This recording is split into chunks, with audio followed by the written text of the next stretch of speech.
नमस्कार मित्रांनो, आज आपण थर्ड स्टँडर्डचा म्हणजे तिसरीचा जो 9वा लेसन आहे माझा देश भारत, आज आपण शिकूया. तर मी पहिल्यांदा वाचून घेते आणि मी वाचत असताना तुम्ही माझ्या मागे वाचा किंवा माझ्या बरोबर वाचण्याचा प्रयत्न करा. तर मी वाचते. धडा क्रमांक 9, माझा देश भारत. मला मोठा अभिमान आहे की माझ्या देशाचे नाव भारत आहे. मी भारतवासी आहे. भारतात अनेक लोक राहतात. हिंदू, मुस्लिम, शीख, ख्रिश्चन असे विविध धर्मांचे, विविध जातींचे लोक राहतात. भारतात विविध भाषा बोलणारे लोक आहेत. प्रत्येक भाषा खूप चांगली आहे. मला असे वाटते की मराठी, हिंदी, इंग्रजी भाषेबरोबर इतरही भाषा शिकाव्या. हिंदी ही राष्ट्रभाषा आहे, कारण हिंदी भाषा बहुतेक सगळ्यांनाच येते. त्यामुळे कुणाशीही संवाद साधता येतो. तर ह्या एकाच पॅरेग्राफचं जर मी तुम्हाला आता विश्लेषण करून सांगणार आहे. तर फ्रेंड्स, विद्यार्थ्यांनो, तुम्हाला माहिती आहे की आपल्या देशाचे नाव काय आहे? तर आपल्या देशाचे नाव आहे भारत. आणि म्हणूनच आपण मोठ्या अभिमानाने सांगतो, मी भारतवासी आहे. तुम्हाला माहिती आहे का, आपल्या एकट्याच भारत असा देश आहे की आपल्या एकट्या भारत देशामध्ये अनेक जाती, अनेक धर्माचे लोक एकत्र राहतात, न भांडता, न कुरकुर करता. आणि हे विविध धर्मांचे लोक, विविध जातींचे लोक विविध भाषा बोलतात. त्यामुळे तुम्हाला माहिती आहे, आपल्या एकट्या भारतामध्ये इंग्रजी, मराठी, हिंदी अनेक भाषा आहेत. आणि त्या अनेक भाषा आपल्याला शिकता येऊ शकतात जर तुम्हाला बहुतेक भारतामधले असे विद्यार्थी आहे की त्यांना 4 भाषा येतातच किंवा 3 तर येतातच. आणि त्यामध्ये हिंदी एक अशी भाषा आहे की ती प्रत्येक जाती धर्माच्या लोकांना बोलता येते. त्यामुळे आपण कुठेही गेलो तर आपल्याला हिंदीमध्ये, कुठेही कोणत्याही राज्यामध्ये आपण हिंदीमध्ये बोलू शकतो, संवाद त्यांच्याशी साधू शकतो. आता जे CBSEचे मुलं आहे किंवा जे इंग्लिश मीडियमचे मुलं आहे त्यांच्यासाठी थोडं हिंदीमधून सांगते हाच पैराग्राफ.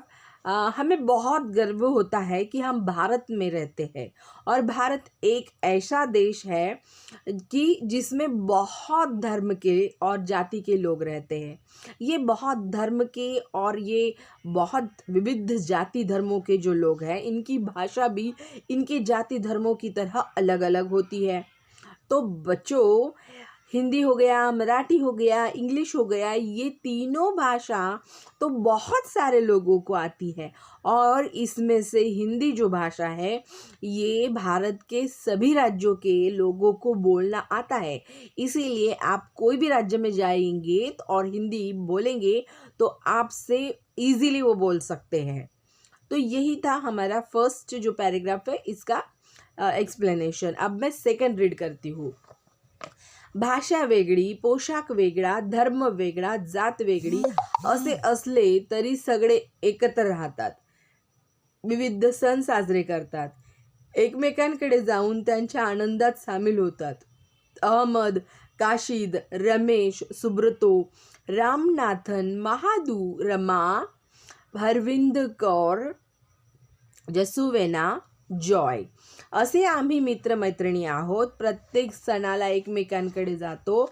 ईद, ख्रिसमस, पोंगल, बुद्ध पौर्णिमा मिळून साजरे करतो. माझा भारत कृषीप्रधान देश आहे. तर ह्या पॅरेग्राफमध्ये पुन्हा तेच सांगितलेलं आहे की वेगवेगळ्या जाती धर्माच्या लोकांचं जो परिधान करण्याचा कपडे जे असतात ते सुद्धा वेगवेगळे आहेत. जर तुम्ही मराठी लोक बघितले तर मराठी स्त्रिया साडी घालतात. ज्या म्हाताऱ्या आहेत त्या पातळ, जे नऊवारी पातळ आहे, नऊवारी म्हणतात त्याला. आणि जे माणसं आहेत ते धोतर घालताना दिसतात, डोक्यावरती टोपी घालताना व्हाईट कलरची, जे आजकाल आमवाले वगैरे वापरतात बघा, केजरीवालने बहुत प्रसिद्ध केली, तर ती महाराष्ट्रामध्ये मराठी लोक वापरताना दिसतात. असे वेगवेगळ्या धर्माचे, वेगवेगळ्या जातीचे जे लोक आहेत त्या मग हे विविध धर्माचे, विविध जातीच्या लोकांचे विविध सणसुद्धा असतात.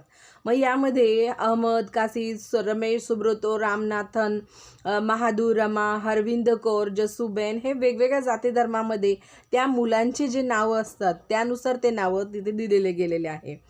मग वेगवेगळे सण आहे, ईद, ख्रिसमस, पोंगल, बुद्ध पौर्णिमा हे वेगवेगळ्या धर्माचे सण आहे. जसं मुस्लिम ईद जो आहे तो मुस्लिमांचा सण आहे. ख्रिसमस हा ख्रिश्चन लोकांचा सण आहे. बुद्ध पौर्णिमा हा हिंदू लोकांचा सण आहे. तर अशा प्रकारे या धर्माचे आणि त्या सणांचे नावं दिले गेलेले आहे. आता मी हेच हिंदीमधून CBSE मुलांसाठी सांगते कि यहाँ पे बच्चों जो पैराग्राफ दिया गया है, इस पैराग्राफ में यही बताया गया है कि भारत अकेला ऐसा देश है कि जिसमें विविध धर्म और जाति के लोग अगर रहते हैं तो नेचुरली अब क्या होगा, इन लोगों के जो फेस्टिवल होंगे वो भी कैसे होंगे, अलग अलग होंगे. जैसे कि मुस्लिम लोगों का जो होता है वो ईद होता है, आप लोगों ने सुना होगा रमजान ईद होता है. और जो अभी क्रिसमस 25 दिसंबर को हम सेलिब्रेट करेंगे. तो क्रिश्चियन लोग जो है वो क्रिसमस सेलिब्रेट करते हैं. तो अलग अलग जाति के लोगों का अलग अलग फेस्टिवल होता है. ये सभी एक दूसरे के साथ बहुत प्यार से रहते तो है, लेकिन ये जो फेस्टिवल है ये भी बहुत प्यार से एक दूसरे के साथ मिलजुल के सेलिब्रेट करते हैं. और भारत एक अकेला ऐसा देश है कि जिस देश में सबसे ज़्यादा किसान जो है वो किसान है, जो फसल उगाते हैं, किसान जो खेती का काम करते हैं, यही है. तो इस प्रकार हम लोगों ने पहला और जो दूसरा पैराग्राफ है वो सीख लिया है. अब हम सीखेंगे जो है वो तीसरा पैराग्राफ, वो देख लेते हैं. मैं रीड करती हूँ और आप सुनो. खूप लोकांचा शेती हा व्यवसाय आहे. त्यांचा उदरनिर्वाह शेतीवरच अवलंबून आहे. शेती पावसावर अवलंबून आहे. पाऊस पडला नाही तर शेतकऱ्यांचे नुकसान होते. पाऊस पडण्यासाठी जास्तीत जास्त झाडे लावले पाहिजे. खूपच इझी आहे की तुम्हाला मी आत्ता सांगितलं, शेतकऱ्यांचा मुख्य जे काम असतं ते आहे शेती करणं. शेती कशावरती अवलंबून असते, पावसाच्या पाण्यावरती अवलंबून असते. आणि पाऊस हा जर जास्त पडायचा असेल तर आपल्याला जास्तीत जास्त काय लावले पाहिजे, झाडं लावले पाहिजे. बच्चों आप लोगों को पता है कि अगर मैंने अभी बोला कि भारत में बहुत सारे किसान हैं. किसान क्या करते हैं, खेती करते हैं. तो खेती करने के लिए हमें किसकी ज़रूरत पड़ती है, पानी की ज़रूरत. पानी कहाँ से आता है, बारिश से आता है. और बारिश अगर अच्छी खासी होनी चाहिए तो इसलिए हमको क्या करना पड़ेगा, हम लोगों को पेड़ पौधे जो है वो ज़्यादा से ज़्यादा लगाने पड़ेंगे. अब नेक्स्ट पॅरेग्राफ देख लेते. लोकांसाठी राहायला जागा हवी असते म्हणून झाडे कापली जात आहेत, पण ते बरोबर नाही. जितके जास्त जंगले तितका पाऊस जास्त. म्हणून आमचे शिक्षक म्हणतात प्रदूषण टाळा, पर्यावरण सांभाळा. बऱ्याच वेळा तुम्हाला तुमचे शिक्षक सांगत असतील की तुमच्या वाढदिवसाच्या दिवशी तुम्ही एक झाड लावा, तेच मोठं करा. म्हणजे एक झाड प्रत्येक बर्थडेच्या वेळेस लावल्यानंतर तुम्ही 40 वर्षाची व्हाल तेव्हा तुमचे लावलेले 40 झाडं होतील. असं माझ्या वर्गामध्ये जर 40 मुलं आहे तर यांनी प्रत्येक बर्थडेला एक एक झाड लावलं आणि ते झाड नुसतं लावायचं नाही, त्याला टिकवायचं, मोठं करायचं आहे. अशा प्रकारे मग इथे या लेसनमध्ये काय सांगितलं आहे की आपण काय करतो, वही बनवायची आहे, घरं वगैरे बनवायची आहे, तर आपण झाडं कापतो. आणि झाडं कापतो, पाऊस येणार नाही, शेती होणार नाही, शेतकरी अच्छे से फसल नहीं उगाएंगे तो हमको मिलेगी नहीं. असे भरपूर सारे प्रदूषण वाढेल. पर्यावरण आपल्याला जर सांभाळायचं असेल तर झाडं लावा लागतील. आणि शिक्षक म्हणून म्हणतात की जास्तीत जास्त झाडं लावा. बच्चों आप लोगों को पता है कि हमें बहुत सारी चीज़ें जो है उसके लिए, जैसे कि घर बनाना है, जैसे कि नोटबुक बनाना है, तुम्हारे टेक्स्ट बुक बनाने हैं, तो हम लोगों को क्या करना पड़ता है, हम लोगों को पेड़ काटने पड़ते हैं. और पेड़ों के काटने से जो लकड़ी होती है वहाँ से हम लोग क्या बनाते हैं, ये कागज़ बनाते हैं और ये यूज़ करते हैं. तो अगर हम उसको अच्छे से यूज़ करेंगे, ज़्यादा फेंकेंगे नहीं इधर उधर, तो लकड़ी कटेगी नहीं, पेड़ कटेगा नहीं. और फिर क्या होगा, अच्छे से बारिश होगी, फसल उगेगी और हम लोगों को बहुत अच्छा खाना भी मिल सकता है. जो वातावरण में जो प्रदूषण होता है वो भी कम फैल सकता है. तो पेड़ लगाइए, पेड़ को बड़ा कीजिए. हो सके तो जितनी पेज हम लोग नोटबुक के पेज है उतना ही यूज़ कीजिए. ज़्यादा फाड़िए मत, फेंकिए मत, ऐसे कर सकते हैं. आता नेक्स्ट पॅरेग्राफ. माझा भारत खूप प्रगती करत आहे. करतो आहे जिकडे तिकडे स्वच्छता अभियान राबवले जात आहे, विज्ञानात प्रगती होत आहे, खेडेगावामध्येही सुधारणा होत आहे, ग्रामीण भागात सुद्धा खूप सुविधा मिळत आहे, खूप लोक शिकत आहे. हे आपल्या भारतामध्ये जे विकास होत आहे त्याच्याबद्दल सांगितलं आहे. की तुम्हाला आता माहिती असेल की स्वच्छता, जिकडे तिकडे स्वच्छता, हागणदारी वगैरे पूर्वीच्या काळी बाहेर लोक संडासला बसायचे, आता नाही बसत आहे. खेडेगावामध्ये सुद्धा रस्ते चांगले बनत आहे, लाईट सगळीकडे मिळत आहे, म्हणजे सुधारणा होत आहे. लाईट पहिल्यांदा खेडेगावामध्ये दिसत नव्हते, आता मिळत आहे. भरपूर साऱ्या सुविधा खेडेगावामध्ये, ग्रामीण भागामध्ये तुम्हाला दिसतात. जे शाळा आहेत प्रत्येक ठिकाणी पोहोचलेले आहे. प्रत्येक छोट्या छोट्या गावांमध्ये पाडा जो असतो कमी 100 लोकांपर्यंत, तिथे सुद्धा आता तुम्हाला शाळा सापडेल. साखर शाळा तुम्ही ऐकलेल्या असतील. छोट्या छोट्या शाळा त्यांनी बनवलेल्या आहेत, ज्याच्याद्वारे शाळामध्ये शिक्षण दिले जाते. लहान मुलांना सुद्धा आणि मोठ्यांना सुद्धा मिलते। तो दोस्तों बच्चों यहाँ पे ये बताया गया है कि भारत जो है ये पहले के मुकाबले में अब बहुत विकसित हो रहा है, बहुत प्रगति कर रहा है। कैसे कर रहा है? तो छोटे छोटे जो गांव थे वहाँ पे भी अब स्कूल पहुँच गए हैं, नाले पहुँच गई है, गटार जो व्यवस्था है वो बहुत सुधार गई है, बिजली नहीं थी अब बिजली आ गई है। और लोग जो है ये स्कूल बहुत होने के कारण क्या हुआ है, छोटे छोटे गाँव में भी स्कूल पहुँच गए हैं। तो बच्चे तो सीख ही रहे हैं, बच्चों के साथ उनके पेरेंट्स भी सीख रहे हैं। जो बड़े लोग होते हैं उनके लिए भी प्रौढ़ जो शिक्षण होता है वो वहाँ पे आयोजित किया जा रहा है और बच्चे के साथ बूढ़े भी सीख रहे हैं। तो आता आपण बघूया नेक्स्ट पॅरेग्राफ। भारतात खूप प्रेक्षणीय स्थळे आहेत, काहींना ऐतिहासिक महत्त्व आहे तर काहींना नैसर्गिक सौंदर्याचे वरदान मिळाले आहे। भारताची संस्कृती उच्च दर्जाची आहे। परदेशातील लोक भारत देशाचा अभ्यास करण्यासाठी कुतूहलाने येतात। भारतात प्रसिद्ध गायक, इतर कलावंत, कवी, लेखक, शास्त्रज्ञ, शूर मुले राहतात। असा माझा देश सर्व गुण संपन्न आहे, म्हणून मला माझा भारत देश खूप आवडतो। भारत देशाचा केशरी, पांढरा, हिरवा असा तिरंगी झेंडा नेहमी फडकत राहावा।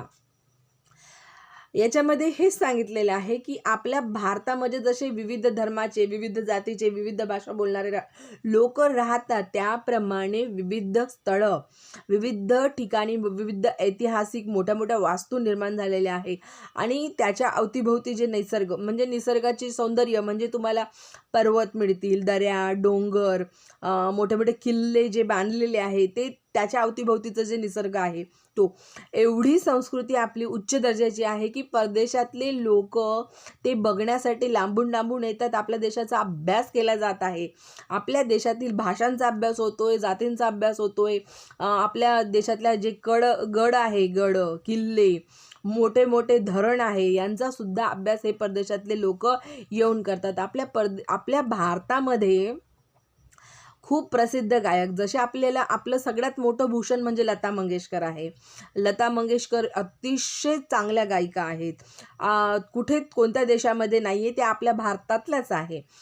आणि दुसरे कलावंत जसे पु ल देशपांडे झाले, कवी झाले, कवी, लेखक, शास्त्रज्ञ, शूर मुलंसुद्धा आपल्या भारतामध्ये होऊन गेलेले आहेत, आत्तासुद्धा आहेत। आणि असा हा सर्व गुण संपन्न आपला जो भारत आहे, हा सगळ्याच गोष्टीमध्ये पुढे असल्यामुळे मला, तुम्हाला सगळ्यांनाच भारतावरती अभिमान आहे।